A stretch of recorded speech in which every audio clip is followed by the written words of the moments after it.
सुनील, जरा जल्दी से बताइए क्या हालात इस वक्त चल रहे हैं हिमाचल प्रदेश में, क्योंकि हालात लगातार खराब होते जा रहे हैं सुकू सरकार के, और ऐसे में बीजेपी की ये अहम बैठक क्या संकेत दे रही है?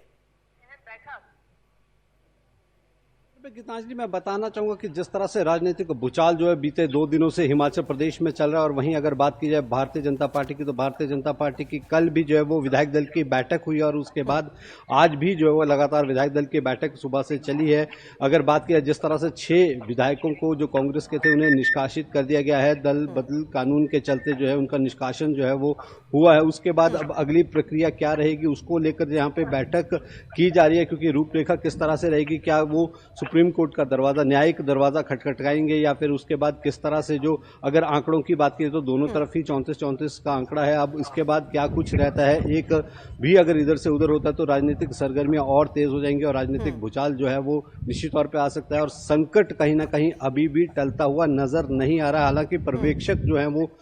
डैमेज कंट्रोल करने के लिए कांग्रेस की ओर से भेजे गए थे, और उनकी जो है वो विधायकों से 1-to-1 बातचीत भी हुई थी। और जिस तरह से अगर बीते कल की बात की जाए तो लोक निर्माण मंत्री विक्रमादित्य सिंह ने इस्तीफा भी सौंपा था, जिससे जो है वो मंजूर नहीं किया गया है अभी तक। और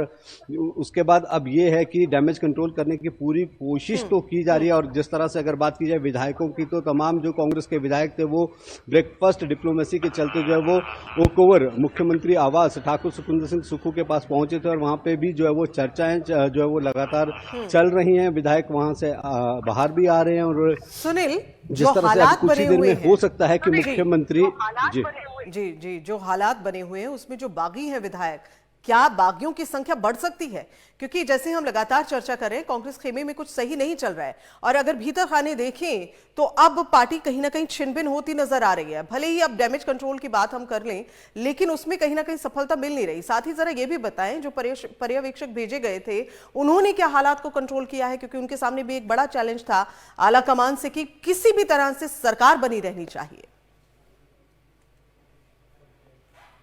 जिस तरह से अगर बात की जाए, उत्तर भारत में एकमात्र हिमाचल ही प्रदेश ऐसा है जहां पे कांग्रेस की सरकार बनी है, और जिस जद्दोजहद के चलते जो है वो सरकार बनी थी, क्योंकि गारंटियां उस समय दी गई थी लोगों को, तो उन गारंटियों को लेकर भी जो है विधायकों ने जो है वो बात रखी थी। और जो बागी हुए उनका भी ये कहना है कि गारंटियां थी या फिर जनता के जुड़े काम थे वो नहीं हो रहे थे। जो मंत्री थे उनमें भी कहीं ना कहीं नाराजगी साफ तौर पर दिख रही थी, क्योंकि जिस तरह से विक्रमादित्य सिंह ने इस्तीफा दिया और उन्होंने भी ये कहा कि जो मंत्रियों के काम है वो भी नहीं हो रहे हैं,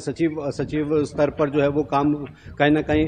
रोक दिए जाते हैं, अनदेखे उनके साथ की जाती है। तो ये तमाम पहलू थे, और विक्रमादित्य सिंह ने साफ तौर पे ये कहा कि हिमाचल प्रदेश का चुनाव जब लड़ा गया था उस समय स्वर्गीय वीरभद्र सिंह 6 बार के मुख्यमंत्री जो है उनके नाम पर लड़ा गया, उनके चेहरे पर लड़ा गया, लेकिन उसके बाद भी जो है वो लंबे संघर्ष से लेकर अभी तक उनकी प्रतिमा जो है वो नहीं लगी थी। क्योंकि सत्ता में आने से पहले ही कांग्रेस ने यह दावा किया था कि सत्ता में आते हैं तो रिज पर जहां पे अन्य प्रतिमाएं लगी हैं वहां पर इनकी प्रतिमा भी लगेगी, लेकिन कहीं ना कहीं अभी तक नहीं लगी है। और जिस तरह से रोष लगातार संगठन के बीच में भी दिखने को मिल रहा है, क्योंकि अगर बात की जाए बागी विधायकों में तो इंद्रदत्त लखनपाल जो कि एक संगठन से निकले हुए विधायक हैं वो भी बागी हुए, तो निश्चित तौर पे संकट कहीं ना कहीं बढ़ता हुआ नजर आ रहा है। और जिस तरह से डैमेज कंट्रोल की आपने भी बात की है कि जिसके लिए पर्यवेक्षक यहाँ पे भेजे गए, उन्होंने तमाम बातचीत की है। चलिए, विक्रमादित्य की नाराजगी तो समझ आई है जैसा अभी आपने जानकारी दी है, लेकिन जो बाकी विधायक बागी हो गए हैं उनकी क्या वजह है? क्योंकि यह भी कहा जा रहा है कि सुक्खू जो है सबको एक साथ संजोकर रखने में नाकामयाब साबित हुए हैं, क्या वजह? बाकी विधायकों का भी यही मानना है कि जनता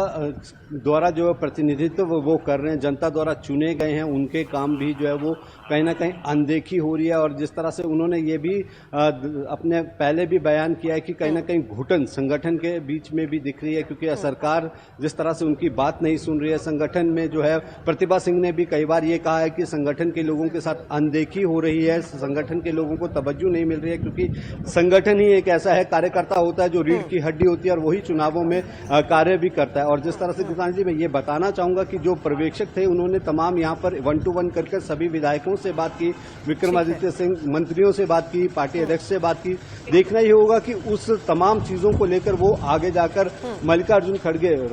अखिल भारतीय कांग्रेस के राष्ट्रीय अध्यक्ष उनसे मुलाकात करेंगे और वहां पे तमाम विस्तृत रिपोर्ट अपनी सौंपेंगे। यहाँ से सूत्रों के हवाले से खबर मिल रही है कि वो यहाँ से निकल चुके हैं दिल्ली के लिए। तो अब क्या कुछ निकलकर सामने आता है, संगठन क्या नेतृत्व बदलता है, क्योंकि सरकार बचाना तो निश्चित तौर पे लक्ष्य बिल्कुल सही रहेगा कह रहे ही हैं सुनील, और उसकी गुंजाइश कहीं ना कहीं बनती हुई नजर आ रही है। हो सकता है चेहरा बदल जाए, क्योंकि पार्टी को बनाए रखना है, सरकार को बनाए रखना है। ऐसे में चेहरा बदलकर अगर जो स्थिति खराब हो रही है उसको कंट्रोल किया जाए तो शायद ये स्टेप भी कांग्रेस जो है या आला कमान जो है वो ले सकते हैं।